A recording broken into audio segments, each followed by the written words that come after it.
How's it going? Brought food to town. See that? All right, let's get it. There we go. Right, we got you. Hey, you're gonna be stuck. I'm gonna be fine. I'm not gonna be stuck. Yeah. Is stuck good or bad? Stuck is good? I am gonna be You stuck. with family, so you're good. We got you. I might be stuck right now. That sound that you're hearing is me at a front yard barbecue in Oakland, legally smoking weed like a total pro. So here's the deal. Marijuana is now legal in 30 states, including California, where I went for this piece. But I wanted to take a look at the legal weed industry and smoke a progressive spliff to progress, if you will. So I went out to California, and I went there with the network's blessing to legally smoke marijuana. But it does turn out that it's a little more complicated than that. But these highs and lows are what happens when you're out on the road, and that's what this show, Klepper, is all about. It's an opportunity for me to talk a little bit about my favorite topic, myself, and also my crew's favorite topic, which is weed. My crew loves weed. It's kind of all they talk about. It's also a deeper dive into the issues tackled by Klepper, my self-titled docuseries on Comedy Central that you should also be watching. If you haven't seen the show yet, you are late, because this is the last episode of the season. I mean, I don't even know what you're waiting for. You want me to come over to your house and bring a fucking screener? I'll do that. I will. Just give me your address. So take a hit. A big old rip from that bong. We're gonna talk on a podcast. This is Klepper. Weed, ganja, Mary Jane. For progressives, Kush is 2019's gay marriage. Public acceptance is increasing, and its federal legality seems inevitable. Right now, it's legal in some form in 33 states, and part of the platform of nearly all of the 347 presidential candidates who can't wait to pull a reverse Bill Clinton. I did inhale. It was a long time ago. My introduction to the chronic was from the burned CDs I hid from my parents and the places rappers talked about, like Compton, California. So it is legal, but most people in Compton don't want weed sold in their community. In fact, most cities in California, 80%, don't want recreational weed sold in their communities. So while my relationship to weed looks like this, Extra, extra. Smoke all about it. that might be slightly naive. As communities traumatized by aggressive over-policing and racist sentencing from the war on drugs have a different perspective. You think it's a trap? It is a trap. No doubt about it. It is a trap. So welcome to this podcast. I have two incredible guests. I have producer Erica Matson and writer Russ Armstrong. Hi. Hi, Jordan. Let's talk weed, shall we? Oh, yes. Fine. I know this is. Full disclosure, if you're listening to this only with your ears, Erica has a marijuana leaf necklace. Yes. And And I'm guessing socks. Yes, obviously socks. Come on. Weed socks. you are weed obsessed. Thank you so much. You're welcome. In a way that I do think was eye-opening for me. Talk to me a little bit about your obsession, or I think doctors might call it an addiction. Yeah. But it goes beyond just the participation in marijuana. Yes. You're culturally interested. It's something that means a lot to you. Is that fair to say? Yeah, I think that cannabis is a really interesting topic because it's not just about the plant and it's just filled with history. You can kind of link it to anything from commodity to social justice to science to health. Basically, I think is because I did grow up smoking weed, but never considered myself what a typical stoner was represented as, and that frustrated me. So I thought that the best way to deal with that would be to try and educate and learn the most. And then I ended up working at a company that allowed me to do some more cannabis journalism because I was working at Vice. So that was a cool way also into the world. And also people are so excited to talk about it because for so long you really couldn't. And to have a media platform where people are able to share their stories and start to connect generations that maybe, grew up during the war on drugs or grew up when the PR was not great about cannabis. Also, it's really fun to get high. That's what I've heard. And Russ, you look like a drug dealer in a Quentin Tarantino film. Thank you very much. Yeah. I'm going for 80s high-end blow. Yeah. Erica, can I ask you, you say cannabis pretty exclusively, and I call it weed. and other things. You use cannabis. I think you told me at one point marijuana is a racist term, or it has racist origins. Yes. Yeah, completely. It started when Mexicans were coming over after, it was like in the 1920s, and they were bringing cannabis with them. And so a way to stigmatize it was to call it marijuana. And then it started to infiltrate within the 40s and black communities, jazz. And so as a way to just continue to say, oh, that's those people brought this drug in, marijuana being a racist term. I mean, people still use marijuana. It's fine-ish if you want to be that person. But if you want to be a good person, you say cannabis. Weed is also fine, too. Yeah. In a nutshell, what is this episode about? It's science. It's weed. I think this episode is about looking at where legal cannabis stands in 2019, and particularly when the largest market, which would be California, went online in terms of retail stores in the beginning of 2018. And how do you involve more people who were affected during the war on drugs, mostly black and brown communities, to get basically more access into the money that's going to be made from this industry now that it's legal? And guess what? It's a little complicated. There's stories of hope, but there's also a lot of stories of continuing struggle. And I think it was interesting to watch your journey because you did have a different education level than I did coming into it about weed. A story that stood out for me was that in Compton, California, you can't legally buy weed. There was a vote no movement where an overwhelming part of the community, it's in the 70%, I believe. Yeah, 71%. 71% voted no against being able to sell cannabis in Compton. And for me, Compton, I equate Compton with Dr. Dre's album, The Chronic. And we started talking about this. I got The Chronic when I was in middle school, and I was a teetotaling kid, but like this opened up from a kid in the Midwest, like a lot of people growing up in the Midwest, you listen to these stories from rap from outside and on the coast, and it was the first time I heard discussions of this. And so it's an overly simplistic point of view of what the city of Compton had been through, but also in the entertainment industry, I know a lot of people who live in Los Angeles, and for the last decade, they've all had back pain and gotten cards that allow them to get cannabis wherever they can. And so the fact that you can get cannabis there, for me, has always sort of been an assumption about California. And starting to hear that this place in Compton, California, and it turns out in most communities in California, you still cannot get legal cannabis. That was like the starting point for us with this story. And that's when you start peeling back, okay, literally only like less than, it's like 20% of the cities. They're big areas like Los Angeles, but yeah, you really have uncovered something, Jordan, which is that weed is complicated. It's so confusing. And so then after that, we went to Oakland because right now in Oakland, California, they've started a social equity program, which is really, I think, progressive and fascinating. And it was an attempt to get more black and brown people who've been affected, or just people in general who've been affected by the war on drugs, more involved in legalized cannabis by offering essentially like business permits to start cannabis businesses. If you lived in a part of Oakland that had been super over-policed 10 out of the last 20 years, if you've lived there, especially for cannabis crimes. If you've been convicted of a cannabis crime since 1996, or if you make under 80% of the city's median income. And so those were the qualifiers to say, hey, you get to go to the top of the list to get a cannabis business permit. And so that's why we went to visit our friend. Which, honestly, hearing that story, it was shocking to me. That sounds remarkably progressive. Yeah. Like, as somebody who played a conservative on television, I could see the hairs on the back of my neck go up for conservatives seeing like, oh, there's an economic opportunity in California right now, but people who have gone to jail for crimes are essentially cutting the line. And I can see some people are frustrated by that idea that like, oh, these are people who, even though cannabis is legal now in California, people who have been convicted of a crime are able to perhaps get a license before other people are, which I think is a progressive step to try to deal with the history of the war on drugs, which is really compelling to see how that takes place and how effective it is. I think we did find out it is complicated. It looked like up close, you see moments of success matched with the difficulties of doing something progressive and how slow progress can be. When it was initially categorized as a drug back in the 30s or whatever, when was it?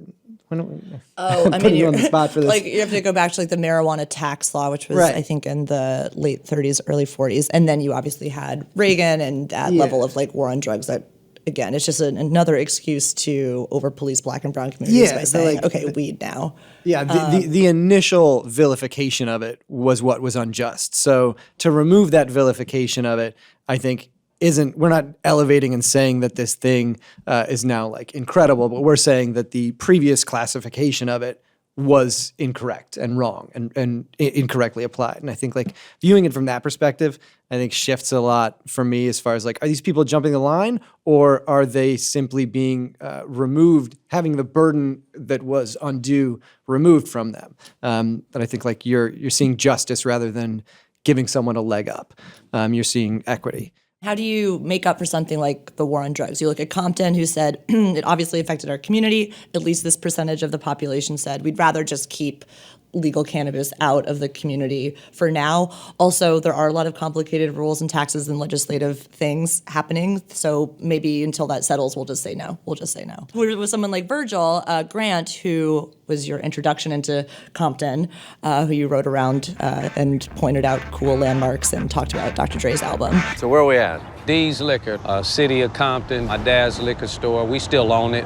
If you listen to Easy-E sipping on the 40, Yeah. he gives you directions to this liquor store and tell you what you can. This is where you get the 40 from. This is where you get the cold 40s from. This is where you can get other things from at the time. You ran Compton? Oh, I ran Compton. When it came to the marijuana, that Chronic album was inspired by the weed I had and I sold. So you're an uncredited producer on most of the early Death Row Those records. cats were smoking my weed, Purple Kush. That was my Purple Kush Snoop was smoking on. You're his Purple Kush guy? Man, come on, he know that. Where can I buy legal weed in Compton? Nowhere.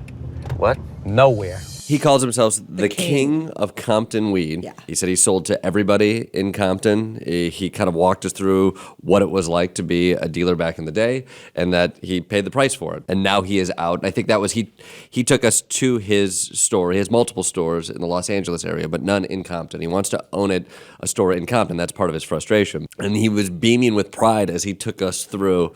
Talk about the blunt. Talk about the celebratory blunt. He has a product there that he invented. Yes. Correct? Yes. You could describe it. Oh, this is a $450 mega blunt. And it $450 has blunt. Weed, shatter, hash. It is a $450 cigar. It is packed with a lot of cannabis. It has shatter, wax, sauce, all wrapped in one. Slow burn. Nice. Burns slow. Burns slow. Nice. Jordan's being presented with, it's like the size of this microphone. It's massive. And Jordan's a being presented tuber. this. And I'm in the background being like, oh shit, that is so cool. And Jordan's kind of like, this is cool. I was like, no, why would you ever want to smoke that? But if you did, it would be the best. That's what, yeah, I see all of that stuff. It all looks shiny and fun. And literally the two things I'm drawn to are like, I just want like a little joint that you've already done all the work of rolling it. And if there's any kind of balm that can help my brittle feet, then I will take that. All the other stuff is fun. I don't even know what shatter is, but the description of shatter is frightening. Yeah, shatter is not normally something that I'm like, oh, I want to put that in my body. That's exactly what you want to put in your body. I don't even have time. Oh, you don't? Don't even have time to explain It's got why shatter is shards, better. glass, landmines, spikies. Burns slow. Burns your esophagus. Nice. So with Virgil, he was a guy who was convicted of a cannabis crime. He served 9 years in total in federal prison for it. And he's a resident of Compton, but he can't start a legalized cannabis business. And he thinks that's a bad thing and that it would be helpful for him and other people of his community to be able to have that. What I find interesting is the conversation that happens around it. There's Virgil. He makes a very clear point. This is something that it's legal, and whether you like it or not, it's an economic opportunity, and we deserve to get it on the ground floor. He also makes the point very clearly. He's like, the demand for cannabis was also built out of community like his. Is that crazy that you can't get legal weed in Compton? It's crazy, ridiculously crazy, because Compton was the place that everybody came to get weed back in the day. I was gonna say, it's like going to Miami and not getting cocaine, or going to any city in Florida and not getting meth. Like, He's very blunt about it. This was also, from a writing perspective, it was really easy to stumble on too many weed Tough puns. to stay away from them. Yeah, they're just incredibly low-hanging fruit. Really, those buds. Yeah, saggy branches of weed puns. I think our first pass of even putting together voiceovers for the episode, it was so laden with marijuana, weed puns. It was laced with cannabis puns in a way that it really took away from the story. It was tough to focus on. It felt like an email from your dad who had just had his first weed chocolate and was like, hold on, let me fire it up. I got him. Here we go. But I think there's a big conversation that happens. There's the economic opportunity where some people are like, it's happening whether you like it or not. And so what we need to do is level the field because it's an industry and we need to let people profit from it on an equal playing field. And we also need to help out people who have been disproportionately affected by it. I get that argument. Then there's a second argument that becomes, well, what about drugs in a community? We talked to a pastor in Compton who was like, I've seen drugs destroy our community. Pastor Prince was one of the main figures in the Vote No movement, and he's a pastor in Compton. And we went actually down to the Mission in LA where he preaches multiple times a week. And he's a man of the community. And I think he's very much a man of God and talked a lot about, I think he approaches cannabis oftentimes from a faith-based perspective and feels like it muddies the mind. He feels like he talks a lot about the high that you should get is from Jesus. So there's definitely a religious element there as well. But he spoke to, as did the Vote No campaign in general, spoke to the community and not wanting that to be a part of the community. And also I think a valid point, he also felt like it was a false promise, that the idea that you suddenly make it legal in Compton and people can open up businesses, now everything's equal. He's like, I've been down that road before. It's not equal. For black and brown people, it's a false gift. Compton has had a reputation for too long being hip-hop, drug-infested, gang warfare. We wanted Compton to have a reputation, a different reputation. There's some critics on the other side of the Vote No campaign. It says getting on the ground floor of the legalization movement is one way in which to at least get a seat at the table. It's an illusion of inclusion. Illusion of inclusion. Yes. It's like back in high school when people said, oh, you're part of our team, we're cool, and then you realize they had a party last weekend and you weren't invited. Yeah.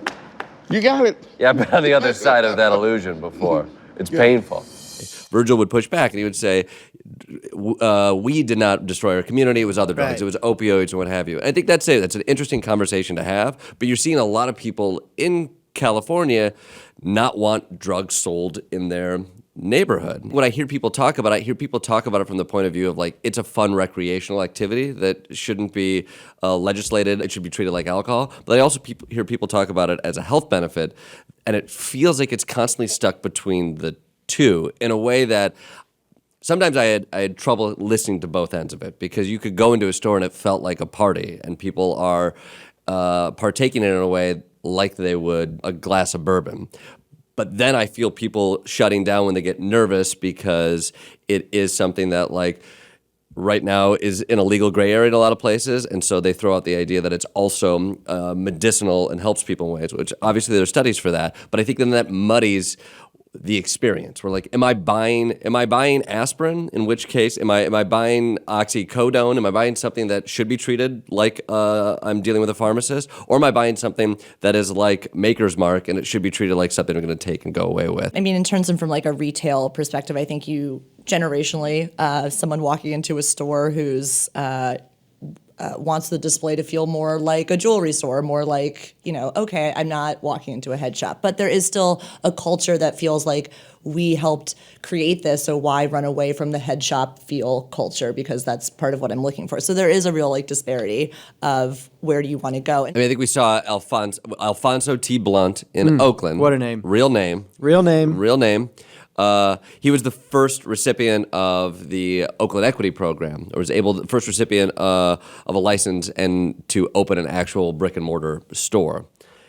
And I think talk to us a little bit about Tucky. He was a character, and he was he was 3 months into the new store. Yeah, he was able to open up Blunts and More in November of 2018. So he's been open now 4 months. And so he was able to he was the first person in Oakland to open up a storefront dispensary under Oakland Social Equity Program.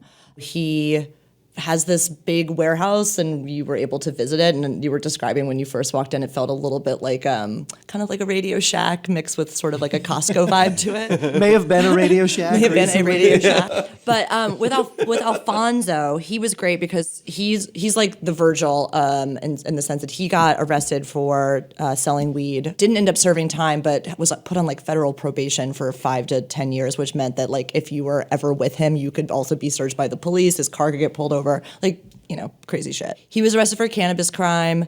Then he applied for the social equity. Now he's able to open up a legalized dispensary as a former like drug convicted person, which is in his own community. Tucky loves the fuck out of Oakland. Mm-hmm. He's from there. He's 4th generation. So it's more than just like, yay, I get to open up a dispensary. It's like I get to do this thing in my community legally that before I and lots of people that I know were being punished for and thrown behind bars. He like talked about how people used to sell to on the streets are like coming into his shop now. So this is the first store opened under the equity program? Yes, sir. Yes, sir. January 31st, 2018 is when they had the lottery. It was 66 applicants, 36 made it through, and that's how we got into the bingo chamber thing. Throw a bingo ball in the chamber, roll it around. If your ball got picked, you lost. The last 4 balls won. We won, one of the last 4, and we're the first one to open out of that. Don't you think you're taking a spot from a Stanford grad who's a hedge fund vice president, and now he can't open his 6th business? His bad. Stanford wasn't grinding on these streets of Oakland and going to jail for selling weed and doing all that. He just seen a lucrative company, a lucrative market, and want to jump in. You can totally see why he was successful before this was legal. It was like, I would want to buy weed from Tucky. Honestly, it was great. We went to the block party. It was his grandmother's house. It was right across from where he actually was arrested a decade earlier. I met a lot of people who are supporters of the business, have been for years, proud of him. Like it was a great community feeling there to see like a success story. Especially where you were, or where we were in Oakland, which was on East 80th. And that part of Oakland is just so historically been screwed over by over-policing. And so here's a guy celebrating his legalized business right across the street from where he got busted for doing the same thing. Rubbing it in the face of those pigs. Yeah, taking it on down. That's like, I think he's the success story that you want, but I think what we found when we kept digging into this was that unfortunately at the moment, he's kind of the only one that's is seeing a little bit of success from this program. Yeah, we then jump to Raven, who is struggling, who is able to, she has a delivery service, and it's difficult. I think like the regulations that she's under, not everybody is able to get a brick and mortar. That process is slow. It's very hard. There's a lottery system, and financially, it's hard to have that much capital. I think Jordan, can you describe Raven's business situation? Yeah, so Raven and her husband have a small cannabis delivery service. They essentially work out of an old shipping container that is in the green zone. We were brought into it. It's a giant factory, and inside this factory, there are multiple shipping containers. Some of the shipping containers they've been refabbed to, there are some that are literally for carpentry businesses, but a decent amount of them were for cannabis businesses. And we found that because of the green zone, which is a limited area in Oakland where you can have cannabis and sell cannabis. So people have to have a home space. Like Raven couldn't keep, one of the regulations is you can't keep cannabis in your home if you are a seller of it. And so there's a lot of regulations as somebody who is delivering to people, and there's a lot of delivery services. There's regulations about keeping it in your car. You can't just keep your product at your home. You have to have an outside space that is within the green zone. And even inside the shipping container, there has to be a wall between where you can do business in the shipping container and where you actually are holding the cannabis. It's a business. There's going to be regulations, but you see her having to go through a lot of different hoops. We went out on a few deliveries with her, her and her husband, and it was great actually to meet the people who need that. So we're officially on a drug deal right now. I mean, you can call it that. But yeah, it's like we're delivering chocolate-covered espresso beans. And don't make it so uncool. Like, This you know? is, or an electric car delivering a chocolate-covered like- espresso beans. Do you think Right. this is what Ronald Reagan was afraid of? I think this is exactly, honestly, for real. The cannabis plant is a gift to the earth, for lack of a better term. All the negativity and bad feelings around cannabis is really based on racism and lack of education and the powers that be trying to keep the status quo. And so that's why I stay in the industry, because this is really stressful. This This is just a job. This is about social justice. Exactly. So this is Miss Toussaint's house right here. Miss Toussaint, she was amazing. She met Raven at her church. And the church, which I love this story, the church welcomed in some cannabis retailers, partially because I think for medicinal usage was like, and I think honestly that was really heartwarming to see. It was like a lot of people need relief. She needed relief from anxiety, if I recall, and a lot of medication isn't working and or too expensive, and like was put in contact with Raven. You actually met, it was at church? Yes, my doctor gave a seminar at St. Columbus Catholic Church. He wanted to do a seminar on cannabis. Yeah. And so they were one of the speakers there, you know, showing their products and everything. And they were like a startup, like a black company. And so I really want to support an African-American business. Do you find with marijuana, have you found there's a stigma? So I was never interested in illegal drugs. I work for the Department of Corrections. And I would see people coming in on drug charges and all that. And that's when marijuana, you know, you would get a lot of time for that. Yeah, and see with the dispensary, that's when I kind of started seeing cannabis in a more positive light. Miss T found that weed gave her a relief from her depression and anxiety. It also gave her a higher calling. I like to, you know, get my cannabis, then I sit down with my Bible and I get all this insight. Yes, I wish somebody in the Bay Area would start a stoner Bible study. You might be on something. I'm looking at the founder right now. Advertise on Craigslist. That's right. Yeah. Let's see who'll come on out. If you replace the Bible with like a Philip Roth novel, that's exactly what I do when I get high. I experience a lot of just don't read Portnoy's complaint. High. But it was an amazing story. Like I think it was a human story where I think it's very easy to be like, oh, drugs, oh, people just want to get high and party. It was like Miss Toussaint is dealing with anxiety. She's connecting to the community. She's investing in her community, and she's doing it also as like a religious experience to like better herself. Which I feel like that sort of highlights another one of these loops that you see. Erica, I think what you said initially about like the intersectional nature of cannabis is something that like we kept being drawn to. And just the notion of like, why do you need to smoke weed? Well, it's an anti-anxiety medication for me. Well, I don't know. I don't know if we should give your community weed. We would rather traumatize you with policing for years. Anyways, what was the result of that? You're anxious because of that? It loops back in on itself continually. If we were just like listen to the people who are requesting the need for that, sometimes you find that the answer is like less complicated than you think. It's like, oh, you've been traumatized for decades? I get why you would need this medicine. Let's provide it in your area. Let's make it accessible. But I don't think it's a miracle drug. I think that people use that as an excuse a lot to try and get more things, passed. Because you can abuse anything. So there has to be. You don't want kids, obviously, to be smoking weed. Just kidding. Well, I mean, I think you're looking at 3 kids right now who probably smoked weed. Erica, can I ask you a question? Oh, yes. You were on a shoot with Jordan. I'm not high. Oh, sorry. What? Great. Follow-up. You were on a shoot with Jordan, who is your boss. Part of your job in this shoot, I think, was to get him high. Yes. How do you plan around a work day when you are planning on getting your talent high? When do you schedule that? How did you go about that? Thank you so much for asking. Sure. That was the most difficult part of the job, was figuring out how to dose Jordan appropriately. You weighed him. Yes, you I made sure he weighed had him and something in measured his his stomach. body fat stuff. Yeah, I was like, if you drank enough water today, more of an edibles guy. Yes, because I actually have done shoots before where we got the talent too high too early, and it's not like you just keep going up. Right. You kind of just keep chilling out. Weed, a lot more to be fun, a lot more fun to be on yourself than to watch someone who's high for 4 hours. Yeah. Just be incoherent. How did you go about that day? We would wait till the end of the day, and then I would take Jordan to a park, and then we would get high, and then he would run around, and then we would listen to Wings. We did listen to a lot of Wings. Yeah. Ooh.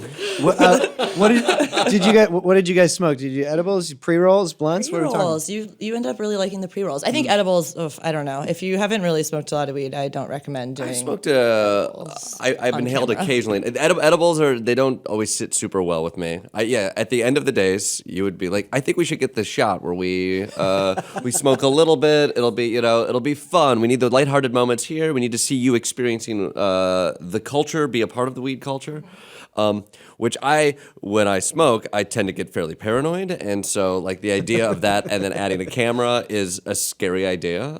We had a lot of fun, though, in the car. So much fun. Once you dealt with the big parts of the day, we also have the ability in telling a story that is about weed. You have the ability to have some fun with some of the visuals. So we even went out into the middle of a state park, if I recall, and tried to set up a drone shot where we set a joint up in a drone that would see the entire city and come down, and I would pull the joint off of the drone and smoke it. And so we spent an hour trying to get that shot. So much time. It's so much time. It Sorry, didn't I work. think that was my idea. Sorry about It didn't really work. It was so cool to try. That old couple that walked past us with their dogs, and they're like, "What are you doing?" We're like, "Definitely not having a drone deliver a joint to this man in that the old field." couple wasn't high. You were very pleasant after inhaling and holding it and exhaling. I remember we had some list of stuff we wanted to capture, and then you smoked like a little bit, and then you're like, I think we got it. I think we got all the things we need for today. I was like, we haven't even started yet. You become real chill. Yeah, It's like, oh, we got all the coverage we need. Honestly, we're going to go. Let's just go. That's me covering the internal paranoia of like, I think we have it. I should get to my hotel room so I don't freak out. Let's just go back. Hey, you gonna chill? All right, I'm gonna just go. I'm gonna lie down for a second, go to my hotel room, listen a little bit to Wigs, chill out, and then be okay for the next day. Yeah. You know a lot about the subject. You've covered it here. You've covered it when you worked at Vice. But going out there, what were you surprised by? You know, what I was surprised by is that even though this program is frustrating a lot of people, is like seemingly not, I don't know, as successful as people want it to be, that the people who are involved and invested in it want it to succeed. Even though Raven might have to shut down in July because she's being overtaxed, she's being overregulated, it's really hard to just like break into this, and was promised that it would be easy. She's like, it is so much better doing this than the way it was before, which was when it was illegal, because in that situation, you do have issues with enforcement and policing. And so what she actually brought up and introduced because of all of this, which I thought was interesting. Okay, so if your legalized market is suffering, how do you make it not suffer? You either have to enforce the regulations that are driving up the illegal market, because people are leaving the legal market and going and buying weed illegally again because the prices are high and there's just not enough shops.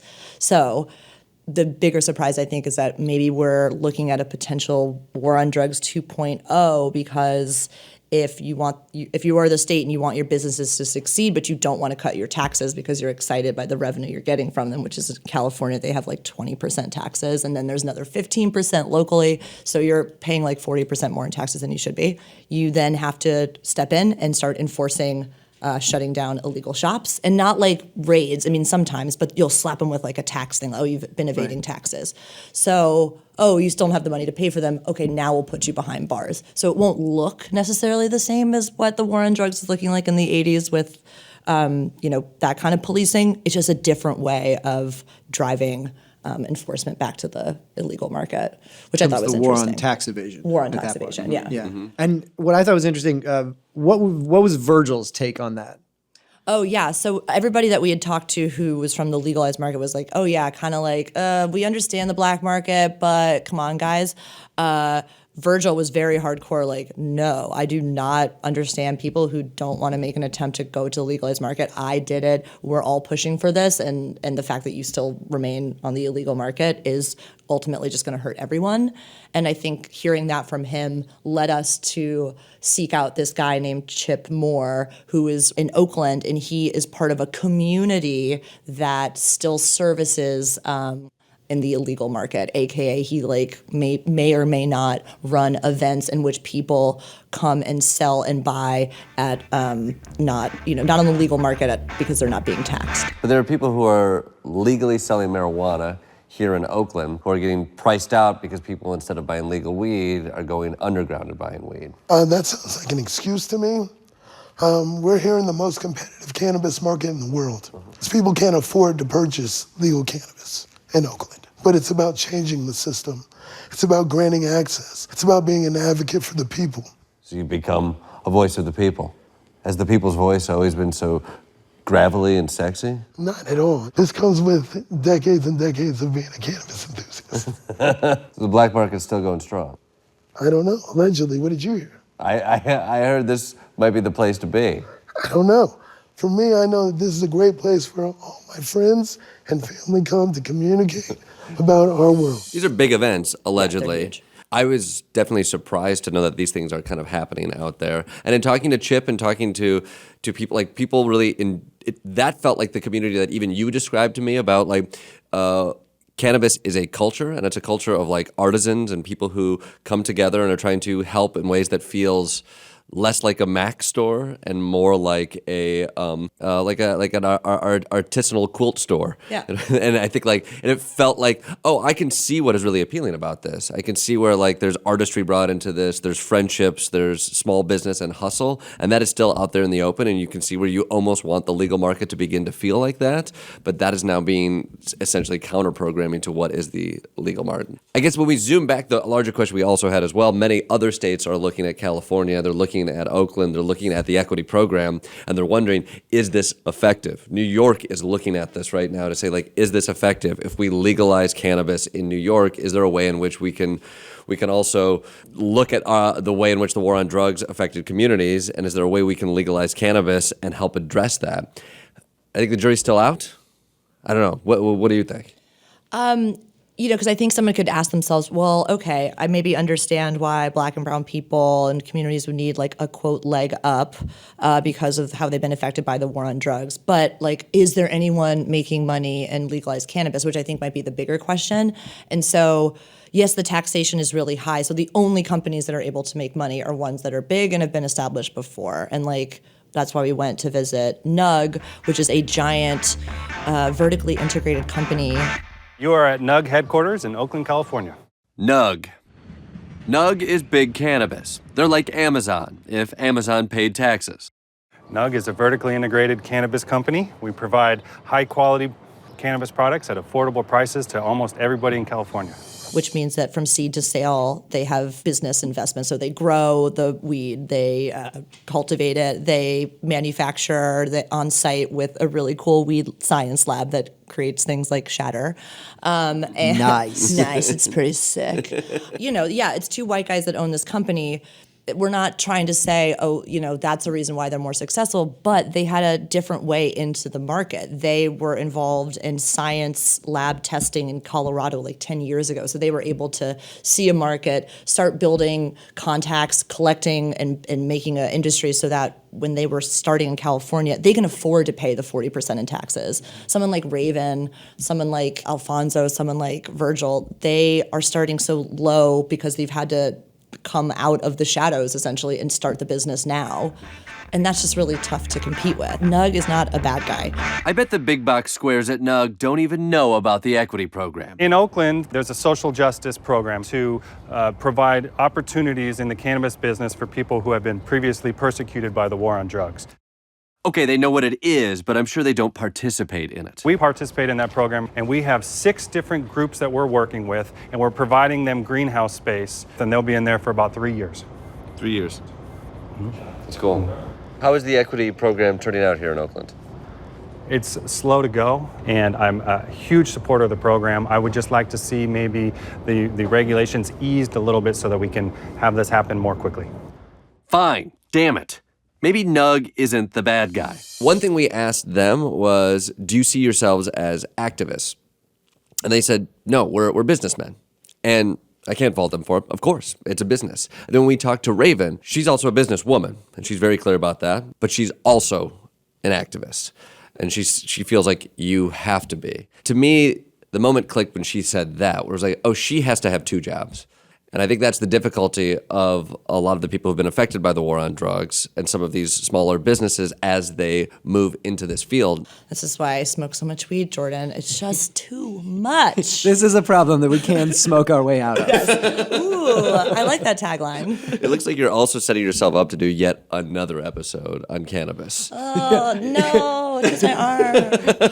Yeah, if you I were only to, have so many necklaces. if you were to close this episode with like, I don't know, I think it's pretty much solved, you would not get to do another weed episode. So it makes, I don't know, still a lot of loose ends. Yeah. Still a lot of loose ends. Kind of like a cross joint. You gotta like just light it. Is that a real thing? Oh, Jordan, yes. Yeah. Are you at all worried about the loss of cool? Like part of what was interesting about cannabis, I would say there's the after effects, sure, but also the transgressive nature. I No think longer contraband, yeah. it's no longer contraband. Once you're doing something that's transgressive, there's an inherent cool Yeah. in that. Will you lose that? I personally will never lose that cool, but other people might. Yeah, I mean, We laughed a little bit at Nug. They were very kind and nice my there. God, yeah, but they're so nerdy in like a weird way about Yeah. it. And you're like, yeah, and like you're like a middle-aged business guy now who's like check out my dank buds. Or like, oh god, Yeah, But yeah, they are you- dank. They're pretty cool. Yeah, you and Brad got cool dank buds. Yeah, very very cool. But yes, His name was Brad. You're not. His actual name was Brad, right? It's so funny. I'm worried about using the word Brad as a pejorative right now. We met a lot of lovely people at Nug. There was a Brad there. Total. No, Brad. you'll lose. This is the sacrifice. You're going to lose some of the cool because you need to in order to get more people to come online and like see it in a certain way. And then it's an opportunity to like rebrand the cool with cool businesses like Black and brown owned businesses who are able to like take culture and say, okay, now that it's legal here, I'm going to take it into the next phase of where it should be instead of. But yeah, you're going to lose some of the cool. Well, it's kinda like you how- did an episode on weed. We've already obviously lost. Oh, some of no, the is this- cool. I said it. Oh my God. Sorry, You're it's the not pin cool in the anymore butterfly? because- This was the pin in the butterfly. We killed weed. Yep. It's over. If you like listening to this podcast, you're gonna like watching it even more. So go check out Klepper. It's on all of your devices, including your television. Go check it out.